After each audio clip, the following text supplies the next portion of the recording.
In today's video we're going to have a look at some different data types that you can use within the Unreal Engine. First of all, we're going to take our actor class and we're going to drag this and drop this into the game world. Then we're going to double click on it to open it up into the actual component editor and viewports. For this one we're going to need to go to the event graph, which will allow us to begin doing some basic programming just here.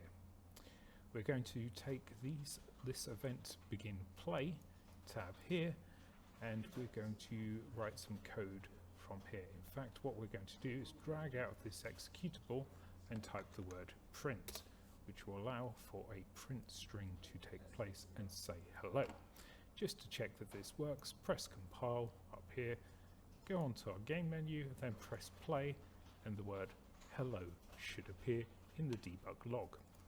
So what we're going to do is we're going to add some variables and show them in action. First of all, if we click the variables tab just here next to where it says variables, we'll have the option to give this variable a name and then set the variable type in just a second.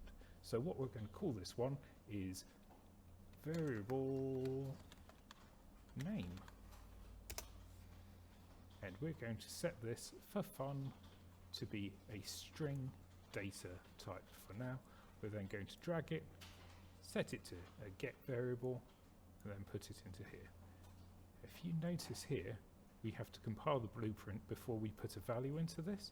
So if we press compile and then give it a name, so we'll call this Bob, press enter, recompile, and then when we press play, the name Bob should appear.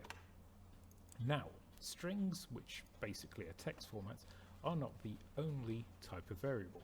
You'll notice that if we click on variable type, we have a multitude of other types of variables. So we have Boolean, which is a true and false statement, a byte, which is an 8-bit number, an integer, which is a whole number, a float, which is a decimal number, a name, which is a short text name, a string, which is a set of words or set of text, a single text, which is localized as a single text string, so basically text which appears just on this variable, a vector, which is the 3D position or 2D position in the world of your character, your rotation, which is the rotation of the object, and the transformation, which is basically your vector rotation and also the scale of the object all thrown together.